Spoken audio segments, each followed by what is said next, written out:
다 찾으셨으면 하나님의 말씀 제가 읽어드리겠습니다. 이스라엘 사람들아, 이 말을 들으라. 너희도 아는 바와 같이 하나님께서 나사렛 예수로 큰 권능과 기사와 표적을 너희 가운데서 베푸사 너희 앞에서 그를 증언하셨느니라.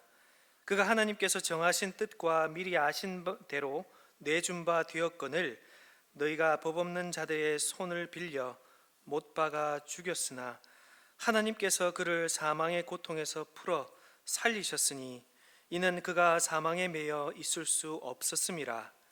다윗이 그를 가리켜 이르되 내가 항상 내 앞에 계신 주를 배웠음이요 나로 요동하지 않게 하시기 위하여 그가 내 우편에 계시도다. 그러므로 내 마음이 기뻐하였고 내 혀도 즐거워하였으며 육체도 희망에 거하리니 이는 내 영혼을 음부에 버리지 아니하시며 주의 거룩한 자로 썩음을 당하지 않게 하실 것이미로다. 주께서 생명의 길을 내게 보이셨으니 주 앞에서 내게 기쁨이 충만하게 하시리로다 하였으므로 형제들아, 내가 조상 다윗에 대하여 담대히 말할 수 있노니 다윗이 죽어 장사되어 그 묘가 오늘까지 우리 중에 있도다. 그는 선지자라. 하나님이 이미 맹세하사 그 자손 중에서 한 사람을 그 위에 앉게 하리라 하심을 알고 미리 본 고로 그리스도의 부활을 말하되 그가 음부의 버림이 되지 않고 그의 육신이 썩음을 당하지 아니하리라 하더니 이 예수를 하나님이 살리신지라. 우리가 다 이 일의 증인이로다. 하나님의 오른손으로 예수를 높이심에 그가 약속하신 성령을 아버지께 받아서 너희가 보고 듣는 이것을 부어주셨느니라. 다윗은 하늘에 오르지 올라가지 못하였으나 친히 말하여 이르되 주께서 내 주에게 말씀하시기를 내가 내 원수로 내 발등상이 되게 하기까지 너는 내 우편에 앉아 있으라 하셨도다 하였으니 그런즉 이스라엘 온 집은 확실히 알지니 너희가 십자가에 못 박은 이 예수를 하나님이 주와 그리스도가 되게 하셨느니라 하니라. 아멘. 우리 다시 인사하겠습니다. 만나서 반갑습니다. 인사할까요? 네. 오늘은 25년 마지막 주일입니다. 오늘도 하나님께서 우리에게 하나님의 말씀으로 우리를 새롭게 하고 새해를 또 새롭게 맞이하는 그 용기와 힘을 주실 거라 믿습니다. 오늘은 저는 사도신경의 순서를 따라서 계속 하나님의 말씀을 살펴보고 있습니다. 잘 들어주시길 바랍니다.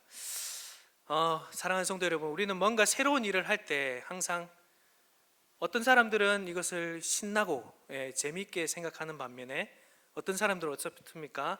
때로는 불안하고 두려움에 앞설 때가 있습니다. 왜냐하면 변화를 우리는 흔히 두려워하기 때문이죠. 그래서 새롭게 일을 추진하기 위해서는 어떻습니까? 용기와 담대함이 필요합니다. 부활하신 주님 앞에 선 제자들도 아마 마찬가지였을 것입니다. 그러므로 부활하신 주님은 그냥 하늘에 올라가지 않으셨습니다. 제자들을 만나 주셨죠. 제자들을 만나 주신 이 기간이 대략 어느 정도인지 아십니까? 40일입니다. 이 기간 동안 예수님은 제자들에게 3년 동안의 그 삶의 공생의 사역에 하셨던 말씀과 그 행위들을 특별히 제자들에게 조금 더 자세하게 분명하게 풀어주셨을 것입니다. 예수님께서 당하신 고난이 의미하는 바를 알려주셨고 또 하나님 나라가 어떠한 곳인지를 조금 더 분명하게 알려주셨을 것입니다. 그 하나님 나라의 주인이 누구인지 삼위 하나님, 성부 하나님과 자신 하나님의 아들이신 예수와 그리고 성령 하나님을 통해서 다스려짐을 받는다라고도 알려주셨을 것입니다. 이어서 그 나라를 섬길 교회의 모습이 어떤 모습이어야 되는지 그리고 그 교회를 섬길 직분자는 어떤 모습이어야 되는지 직분자는 무엇을 가르치고 교회에 어떤 방향을 제시해야 되는지를 아마 가르쳐 주셨을 것입니다. 물론 이런 방식의 가르침도 중요하죠. 그러나 이 말씀이 더욱 제자들의 마음에 각인되고 그래서 그 말씀대로 순종하고 그렇게 해서 교회를 바른 방향으로 이끌어가기 위해서 또한 중요한 것이 한 가지 있는데 그것은 바로 제자들의 마음과 생각이 새로워져야 된다는 것입니다. 기존의 생각과는 달라져야 된다는 것이죠. 새 틀에서 시작해야 된다는 뜻입니다. 이를 위해서 예수님은 곧 새로운 방식의 통치를 하겠다라는 것을 제시하실 것입니다. 오늘 우리는 부활과 승천과 하나님 우편에 앉으심이라는 이 사도신경의 고백이 사실은 무엇을 나타내느냐? 예수님께서 새로운 방식으로 통치하실 것이다, 그 시작을 알리는 것이라는 것을 오늘 우리는 배울 수 있습니다. 예수님께서 높아지셔서 새롭게 되신 것이 제자들과 이별이 아니라 새로운 방식의 통치라는 것이죠. 이를 보여주시기 위해서 예수님은 무엇을 하셨냐 하면 제자들이 보는 앞에서 하늘에 올라가셨습니다. 그리고 스데반에게는 하나님 우편에 앉아 일어서 있는 것까지 보여주셨죠. 오늘 본문은 베드로의 설교죠. 베드로가 설교를 했는데 구약에 예언되었던 두 가지 시편의 말씀을 인용하면서 예수님의 승천과 좌정에 대해서 설명하고 예수님이 어떠한 새로운 방식으로 통치하실지를 설교하고 있습니다. 예수님은 어떻게 주와 그리스도로 우리를 통치하실까요? 오늘은 세 가지 관점에 대해서 살펴보려고 합니다. 첫 번째는 예수님의 우편에 계신 하나님, 그리고 두 번째는 하나님의 우편에 계신 예수님, 그리고 마지막에 주님과 함께 하나님의 우편에 앉힌 교회, 이 세 가지 관점으로 하나님의 교훈을 우리가 함께 듣겠습니다. 먼저 하나님 우편에 계신 예수님 우편에 계신 하나님입니다. 예수님의 통치의 시작은 제가 앞에서도 말씀드렸지만 부활로부터 출발합니다. 예수님은 어떻게 사셨습니까? 하나님으로부터 부활의 생명을 다시 부여받아서 제가 부활을 설명하면서도 말씀드렸지만 왕의 지위를 회복하셨다라고 말씀드렸죠. 썩음을 당하지 않고 영원히 통치할 수 있는 왕이 이 세상에 존재할 수 있을까요? 세상의 인간 왕으로서는 그런 왕은 없습니다. 어떤 왕도 죽고 그리고 썩음을 당하고 장사되어서 무덤에 묻히게 되지요. 영원히 통치할 수 있는 왕의 권한은 그래서 부활로부터 주어진다라고 할 수 있습니다. 오늘 본문의 베드로는 이 진리를 선언하기 위해서 시편 16편을 인용해서 오늘 본문 사도행전 2장 25절부터 28절을 말씀하고 있습니다. 우리 함께 25절부터 28절인데요. 우리 한번 읽어보겠습니다. 우리 교독하겠습니다. 25절 제가 읽고 26절을 읽어주시면 됩니다. 다윗이 그를 가리켜 이르되 내가 항상 내 앞에 계신 주를 배웠으며 나로 요동하지 않게 하기 위하여 그가 내 우편에 계시도다.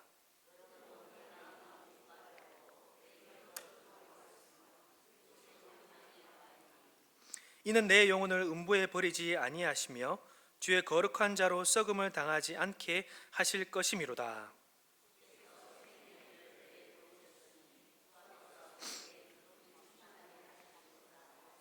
아멘.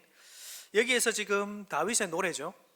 그런데 여기에 나라고 되어 있는 이 주인공이 누굴까요? 다윗입니다. 시편 16편에 그렇다는 말이죠. 그리고 주라는 말로 표현되는 이 표현이 사실은 여호와 하나님을 의미합니다.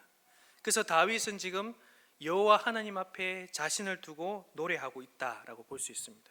그래서 주인공이 다윗이라고 할 수 있죠. 그러나 이것을 조금 더 확장해 보면 27절을 한번 보면 거룩한 자가 나와 있습니다. 맞죠? 주의 거룩한 자.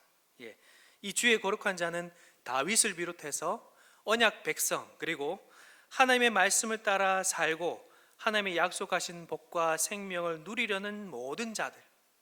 시편에서는 이를 누구라 하냐면 의인이라고 합니다. 이 의인들을 말하죠. 이 의인들은 결코 요동하지 않고 뭐라고요? 어떠한 상황에서도 이겨내고 심지어는 죽음까지도 통과할 수 있다라고 오늘 이 노래는 노래하고 있습니다. 자, 그렇다면 25절에 보면 언약 백성 곁에 그리고 다윗 곁에 의인 곁에 누가 계시기 때문에 썩음을 당하지 않고 죽음을 통과할 수 있다고 말하고 있습니까?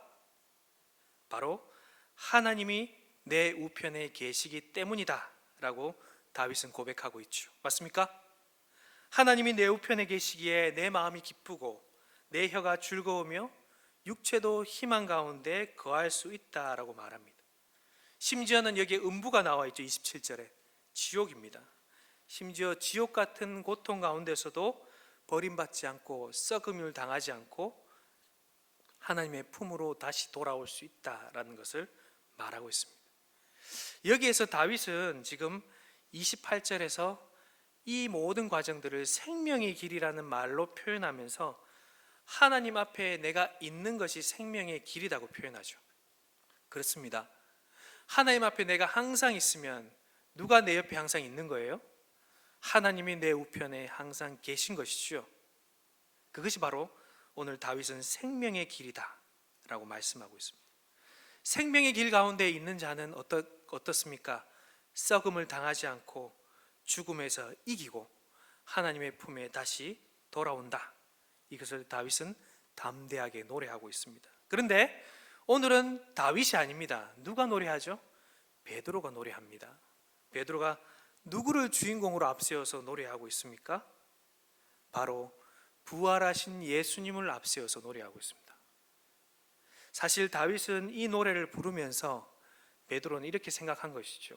다윗은 이 노래를 부르면서 사실은 자기도 썩음 당하고 죽음을 당하지만 하나님께서 나의 왕위를, 다윗 언약을 우리는 기억합니다. 사무엘하 7장에 나와 있죠.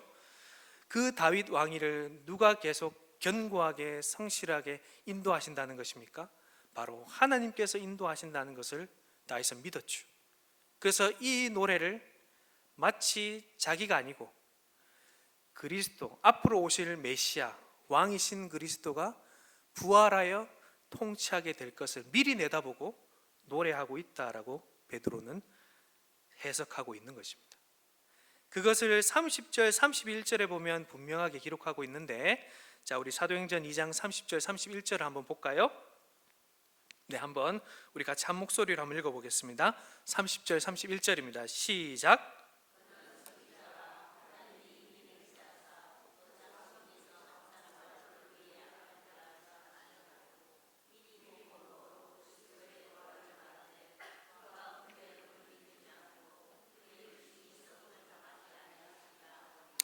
여기 30절에 보면 그 자손 중에 한 사람을 그 위에 앉게 하신다. 왕입니다. 왕이 앉게 하신다는 뜻이죠. 그래서 이분이 그리스도 부활을 통해서 이루어졌다라는 것을 말씀하고 있습니다. 베드로는 여기서 끝나지 않습니다. 더 나아갑니다. 다윗의 현 상태를 보여주죠. 다윗은 죽었다. 썩음을 당했다. 봐라, 무덤에 지금 다윗의 무덤이 여기 있지 않느냐라고까지 이야기하면서 사실 이 노래의 주인공은 누구라고요? 예수님이다. 예수님께서 구약으로부터 나오는 그 예언의 성취자로 오셨다라는 것을 말씀하고 있습니다. 베드로는 지금 16편의 16편을 다시 재해석해서 이 성도들에게, 그리고 하나님을 조롱하는 자들에게 설교하고 있는 것입니다. 그래서 이것을 조금 더 쉽게 제가 한번 풀어서 베드로의 노래를 한번 불러보겠습니다. 이런 것입니다. 아버지께서 주신 생명의 길, 그 속에서 복을 누리려는 모든 자의 우편은 바로 하나님의 자리입니다. 그 자리에 하나님이 항상 함께 하십니다. 생명의 길을 걸으신 예수님의 우편은 3년 동안 동행하던 우리의 자리가 아니었고 바로 영원히 함께 하시는 하나님의 자리셨습니다.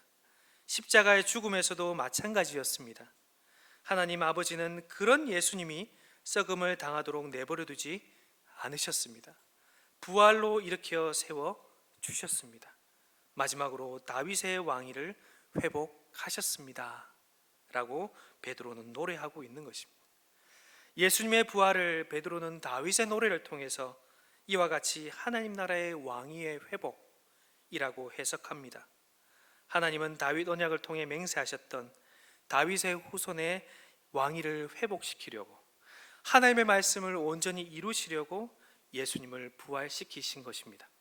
성도 여러분, 오늘 본문을 통해 우리는 예수님의 우편에 항상 함께 하심으로, 항상 함께 하시는 하나님으로 인해 부활 생명을 누리시는 예수님을 봅니다. 하나님께서 그렇게 하신 이유는 바로 썩어 없어질 왕위가 아니라 썩음을 당하지 않고 영원히 통치할 왕위를 예수님께 주시기 위함이었습니다. 그래서 우리를 고아와 같이 버려두지 않고 그 왕을 통해서 영원히 통치받도록 하기 위함이었습니다. 다윗의 무덤이 베드로 앞에 그리고 우리 앞에 있다는 것은 무엇을 말합니까? 바로 어떠한 선한 인간 왕도 우리를 영원히 통치할 수 없다, 영원히 우리를 생명의 길로 인도할 수 없다는 것을 분명히 보여주지요. 그러나 예수님은 그렇지 않습니다. 항상 하나님이 예수님의 우편에 계시기에 예수님은 영원히 썩음을 당하지 않으시고 부활 생명으로 우리를 다스리는 왕이 되신 것입니다. 그런 주님을 바라보는 우리 모두가 됩시다. 예수님의 우편에 하나님이 항상 함께 하셨듯이 우리의 우편에 예수님이 항상 함께 하신다는 것을 믿고 나아가는, 그 생명의 길을 걷고 나아가는 자들에게 하나님은 우리를 통치하실 것입니다. 의의 길로 통치하실 것입니다. 그것을 믿고 순종하는 저와 우리 모두가 되기를 바랍니다. 자, 두 번째는 하나님 우편에 계신 예수님입니다. 하나님은 이제 부활하신 예수님을 이 땅 가운데 두지 않으시고 어디로 올리실까요? 바로 하늘로 올리십니다. 그리고 하나님의 우편에 앉히시지요. 오늘 본문 33절에 그 모습이 나와 있는데 우리 함께 33절을 함께 읽어볼까요? 33절입니다. 시작.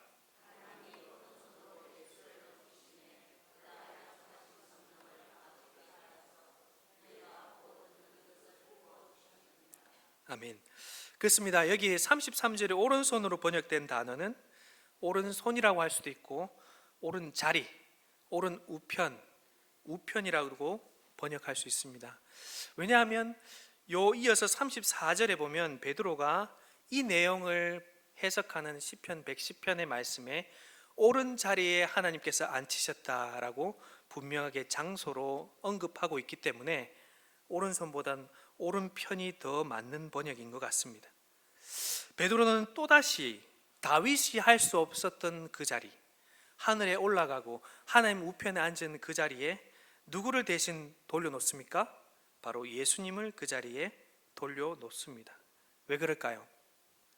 그것은 바로 베드로가 예수님께서 하늘에 올라가신 것을 직접 봤기 때문이고, 또 아까 제가 서두에 말씀드렸던 것처럼 예수님께서 40일 동안 뭐 했다고요? 제자들과 함께 교제했다고 말씀드렸죠. 그렇습니다.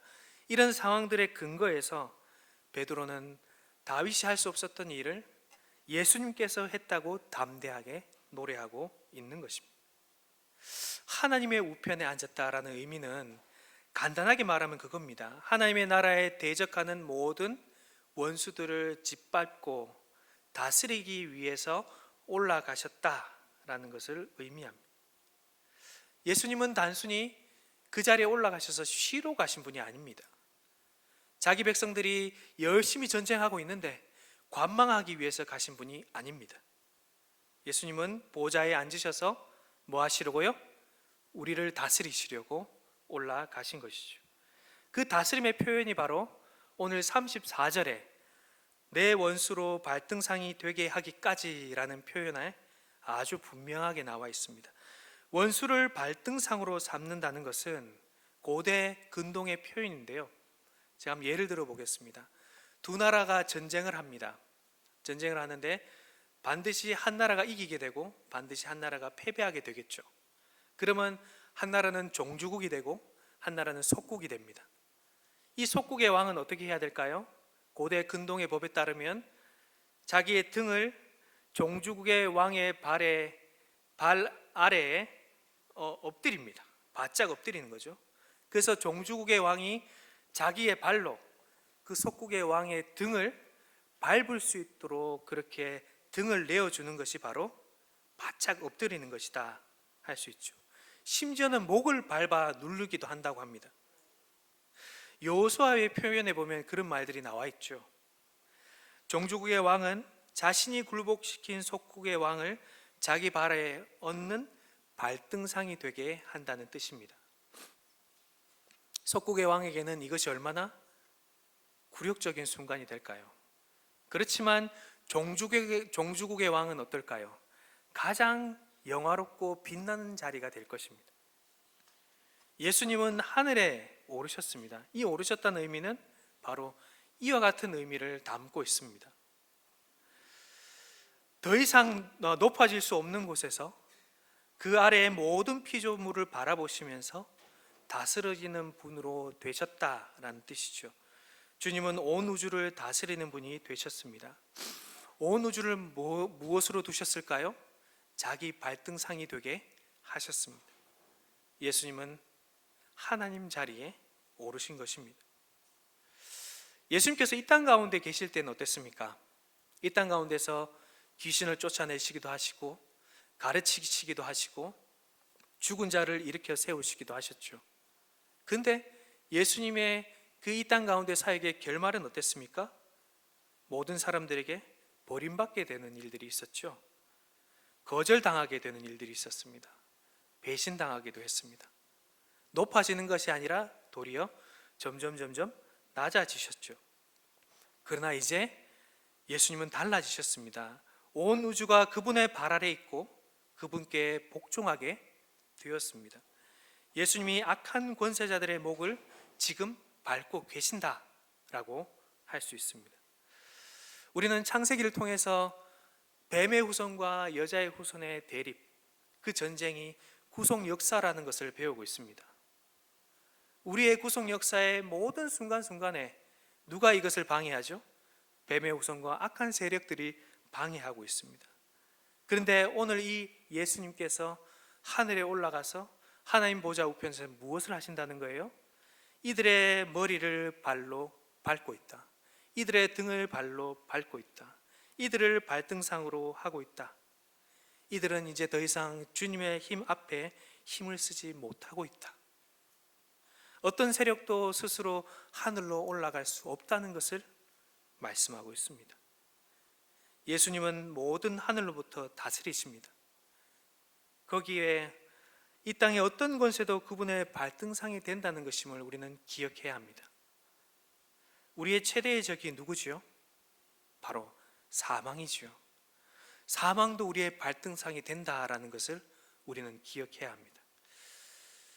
고린도전서 15장 25절 26절에 바로 이 사실을 기록하고 있습니다. 우리 한번 고린도전서 15장 25절 26절을 함께 읽어보겠습니다. 시작.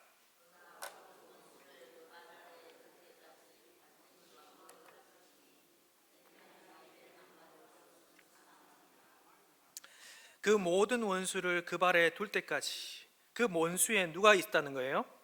사망이 있다. 마지막 사망이 있다. 사망도 예수님의 통치의 대상이다. 예수님은 그 모든 원수를 자기의 발등상이 되게 하기까지 하나님 우편에서 왕의 권한을 10분 발휘해서 통치하실 것입니다. 베드로는 자기의 편지에서도 동일하게 이것을 말합니다. 베드로전서 3장 22절에도 동일합니다. 제가 한번 읽어보겠습니다. 그는 하늘에 오르사 하나님 우편에 계시니 천사들과 권세들과 능력들이 그에게 복종하느니라. 맞습니다. 뿐만 아니라 요한계시록에도 하나님의 구속 역사를 담은 두루마리에 7인을 쳤는데 그 인을 떼는 분이 누구라고 말하고 있죠? 예수 그리스도다. 어린 양 예수 그리스도다 라고 호명하고 있습니다. 두루마리의 인을 뗀다는 것은 역사의 주관자라는 의미입니다. 우리 한번 찾아서 읽어볼까요? 요한계시록 5장 5절입니다. 시작. 장로 중에 한 사람이 내게 말하되 울지 말라. 유대지파의 사자 다윗의 뿌리가 이겼으니 그 두루마리와 그 7인을 떼시리라 하더라. 아멘. 그렇습니다. 구속 역사의 모든 통치는 이 땅이 아니라 가장 높은 곳으로 올려지셔서 하나님의 권세와 하나님의 명령을 위임받은 예수 그리스도 외에는 할 수 없습니다. 하나님은 바로 그 예수님이 가장 합당하시기에 그를 오른손으로 올려서 자기 옆에 두시고 모든 권한을 위임하신 것이죠. 성도 여러분, 예수님은 더 이상 높아질 곳이 없는 자리, 바로 그 하늘에 올라가셨고 온 우주 만물을 창조하시고 다스리시는 하나님 우편에 앉으셨습니다. 이제 예수님은 그 하늘과 하나님 보좌 우편에서 하나님의 모든 권한을 위임받아서 하늘과 땅과 땅 아래 있는 모든 피조물을 다스리십니다. 우리는 이것이 과거형이 아니라 현재형임을 기억해야 합니다. 지금 우리를 다스리신다. 이 피조물들을 다스리신다는 것을 기억해야 합니다. 우리의 통치자는 예수님이시죠. 그분이 우리를 다스리십니다. 그러니 우리가 어떠한 상황 가운데서도, 우리가 이 사실을 믿는다면 어떠한 상황 가운데서도 우리 주님께, 우리 그리스도께 내 삶을 맡기고 그분의 말씀에 순종하는 삶이 되어야 될 것입니다. 이 권세는 썩어지지 않습니다. 자, 마지막으로 세 번째입니다. 주님과 함께 하나님의 우편에 앉힌 교회, 세 번째를 살펴보겠습니다. 그렇다면 예수님은 어떻게 우리를 통치하실까요? 통치하시는 방법으로 제일 먼저 내세운 것이 베드로는 성령을 보내주셨다라는 것이죠. 예수님은 성령을 보내주신 분이십니다. 오늘 우리가 읽진 않았지만 우리 사도행전 2장 앞은 어떤 내용이 나와 있습니까? 오순절 성령 강림 사건이 나와 있죠. 예수님께서 약속하신 것이 위로부터 능력으로 입힐 때까지 예루살렘에 머물러 있으라는 명령을 120명의 제자들이 어떻게 했습니까? 순종하고 예루살렘 성 안에서 어떤 다락방에 모여서 기도하게 됩니다. 그 기도할 때에 하늘에서 불이 혀처럼 갈라져서 제자들의 머리 위에 내리게 되죠. 그러자 어떻게 됐습니까? 제자들은 이게 성령인지 아닌지는 알 수 없었어요. 다만 알 수 있었던 것은 내가 전혀 배우지 못한 언어를 말하고 있다는 것입니다. 자기도 뜻을 알지 못하는 그 언어를 말하고 있다는 것이죠. 그것이 바로 우리는 방언이라고 합니다. 주님의 능력으로 말하기 시작한 것이죠. 이 말을 할 당시에 다른 외국에서 우리 유대인들, 경건한 유대인들, 거기서 나서 거기에 말을 배우고 그렇지만 유대인으로 자라간 그 사람들이 모여 있었습니다. 그리고 그 사람들이 우리나라 말을 하고 있네? 15개의 외국어가 지금 나에게 들리고 있네, 우리에게 들리고 있네? 이런 현상들을 보게 되는 것이죠. 그러자 그 내용은 하나님의 큰 일을 말하는 것이었습니다. 여기서 그 일에 대해서 자세하게는 다 말할 수는 없습니다. 그러나 이런 방식으로 말하는 것들이 보이면서 사람들은 놀라죠. 당황하죠. 때로는 술 취했다 조롱하기도 했습니다.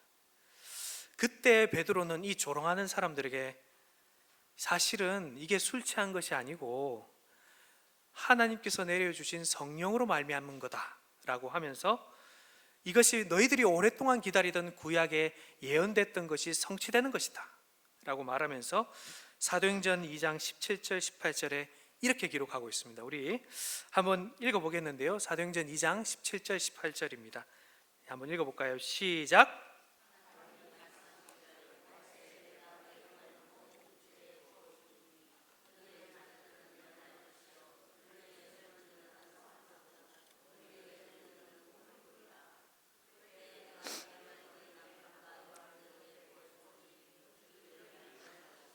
네, 여기서 내가 내 영을 하나님께서 하나님의 성령을 보내주신다. 그리고 말하게 한다.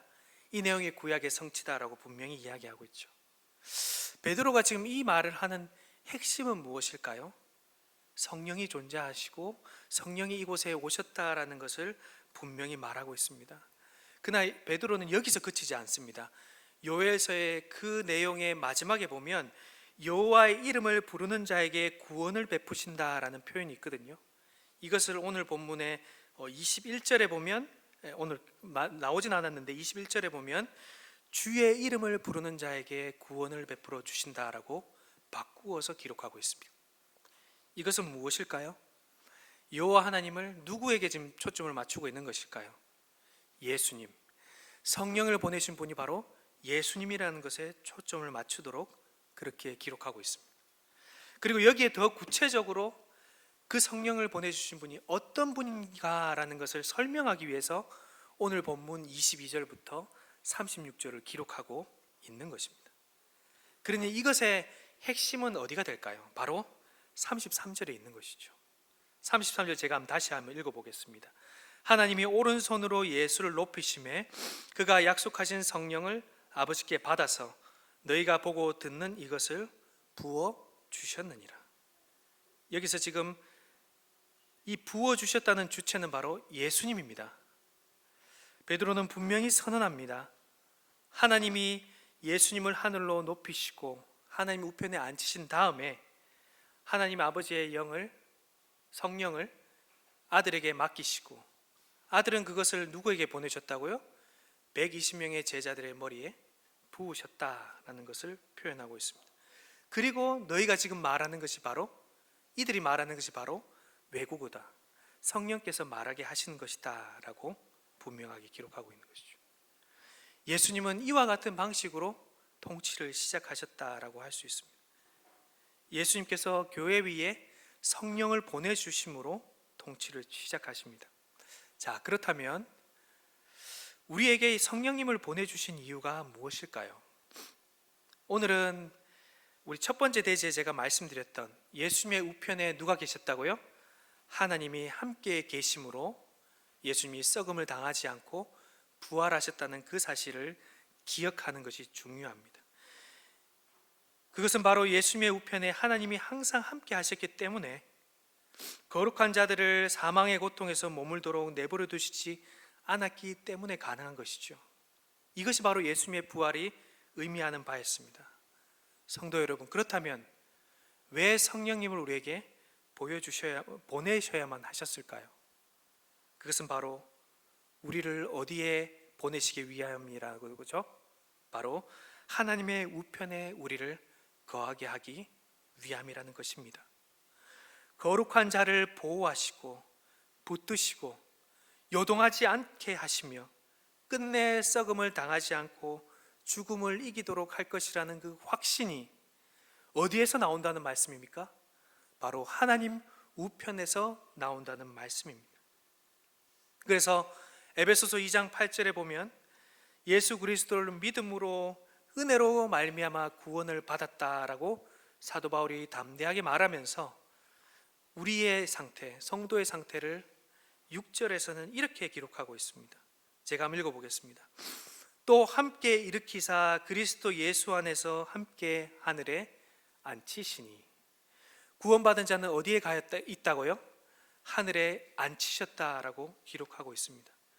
그리고 오늘 본문은 실제로 그것을 누가 하셨는지를 분명히 기록하는 것이죠. 누가 하셨다고요? 그리스도께서 보내신 성령으로 말미암아 그렇게 하셨다는 것입니다. 예수님께서 성령을 보내셔서 그와 같은 상태로 우리를 변화시켰습니다. 성령님은 승천하셔서 하나님 우편에 계신 그리스도로 말미암아 우리 가운데 오신 분입니다. 성령님은 예수님께서 이 땅 가운데서 우리를 위해 행하신 모든 구속 사역의 공로와 구원의 모든 효력을 다 안고 우리 가운데 오셔서 믿는 자들에게 모든 것을 적용하려고 오셨죠. 우리는 그것을 그리스도의 연합이라고 말합니다. 성령님이 우리를 그리스도와 어떻게 하셨다고요? 딱 연합시켜 주셨다라는 말을 이렇게 표현한 것이다 라고 할 수 있습니다. 그러므로 에베소서 말씀처럼 우리는 영적으로 그리고 실제적으로 하늘에 올라가 있습니다. 누구와 함께요? 그리스도와 함께 하늘에 올라가 있습니다. 그래서 우리는 내 우편에 항상 하나님이 함께 하신다라는 다윗의 고백이, 내 우편에 항상 하나님께서 함께 하신다는 예수님의 고백이 바로 나의 고백, 교회의 고백이 되는 것이죠. 내가 항상 내 앞에 주님을 배웁니다. 나로 요동하지 않게 하기 위하여 하나님의 우편에 저를 두셨습니다. 그러므로 제 마음에 기쁨이 넘칩니다. 나의 육체도 내 영혼도 음부에 버리지 않고 죽음을 이기게 하실 것입니다 라고 우리는 고백할 수 있습니다. 뿐만 아니라 우리는 주님께서 하나님 우편에서 통치하시듯이 우리도 주님과 함께 통치하는 자들이 됩니다. 이 세상은 어떤 세상이죠? 사망이 왕노릇하는 세상이지요. 그러나 우리는 어떻다고요? 이제 그리스도 예수를 통해서 새 생명 안에서 우리가 왕노릇합니다. 그런 영광스러운 교회의 모습을 요한계시록 20장 6절에서는 이렇게 표현하는데요, 우리 함께 찾아서 한번 읽어보겠습니다. 네, 요한계시록 20장 6절입니다. 시작.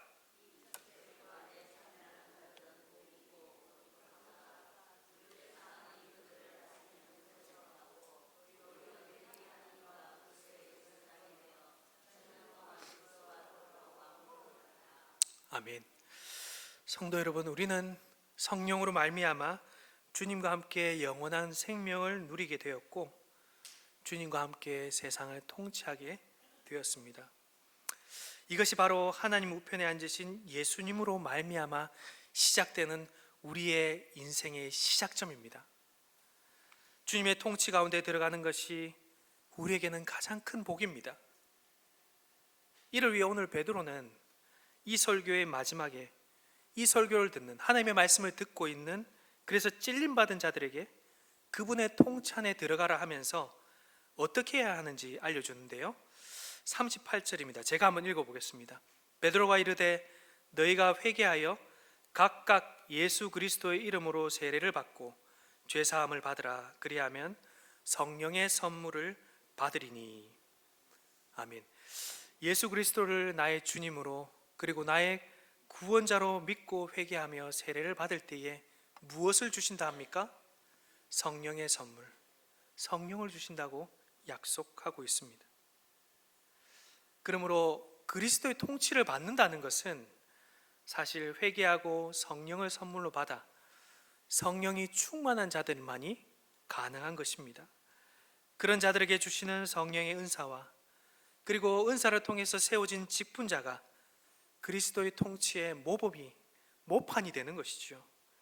그런 직분자들 따라서, 그 직분자들의 가르침을 따라서 그리스도의 뜻을 헤아리며 그분의 뜻이 나의 뜻이 되고 그분의 뜻을 내가 순종하겠다는 그 마음으로 순종할 때 우리에게 그리스도께서 비로소 우리 가운데 역사하시고 통치하게 된다라고 말씀할 수 있습니다. 성도 여러분, 그러므로 우리의 부르심은 어디서부터 출발해야 할까요? 바로 하나님 우편에 그리스도와 함께 앉았다는 그 진리에서 출발해야 합니다. 우리는 정말 그런 자들이 되었습니다. 주 안에서 우리가 얼마나 영광스러운 존재인지 성도 여러분들 기억하십시오. 그런데 우리가 보통 우리 아이들과 이야기하다 보면, 저희들도 마찬가지지만 부자들과 아이돌과 유명인들을 보고 이 땅에 있는 것들을 보며 부러워합니다. 나도 저렇게 되었으면 어땠을까 하고 부러워하죠. 그러나 우리의 시선은 이 땅이 먼저가 아닙니다. 어디가 먼저라고요? 하늘이 먼저입니다. 더 이상 높아질 수 없을 만큼 높은 위치와 권세와 영광을 다 가진 자가 바로 누구라고요? 우리다 라고 오늘 말씀하고 있습니다. 그러니 우리의 시선은 땅이 먼저가 아니라 하늘이 먼저이고 하늘에서 땅을 내려다봐야 한다라는 것을 우리는 알아야 한다는 것이죠. 물론 우리는 이 땅 가운데 여전히 살아갑니다. 나그네로 살아갑니다. 그러나 이 믿음을 항상 인식하고 기억하고 사는 성도들이 되었으면 좋겠습니다. 이미 우리가 하늘로 올라간 자와 같이 자로서 생활해야 한다는 것이죠. 이미 하늘 시민권을 가진 자로 생활하고 땅이 아닌 하늘의 것을 생각하며 바라보며 살아가야 한다는 것입니다. 왜냐하면 거기에 그리스도께서 하나님 우편에 앉아 계시기 때문입니다. 성도 여러분, 그러므로 우리의 모든 부유함은 어디에 있을까요? 하늘에 있습니다. 거기에 하나님이 계시고 거기에 아들 예수님이 계시고 모든 좋은 선물들이 다 거기에 있습니다.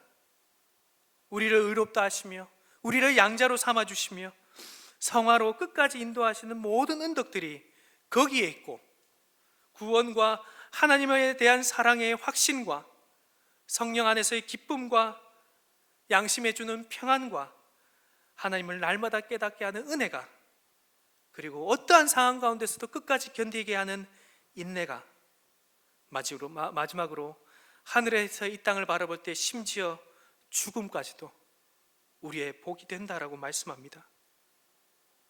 우리 마지막으로 한 구절 더 읽겠는데요, 야고보서 1장 17절에 이런 말씀이 기록되어 있습니다. 하늘의 모든 것이 다 있다라는 말씀으로 야고보서 1장 17절에 이렇게 기록하고 있습니다. 우리 함께 한 목소리로 읽어보겠습니다. 시작.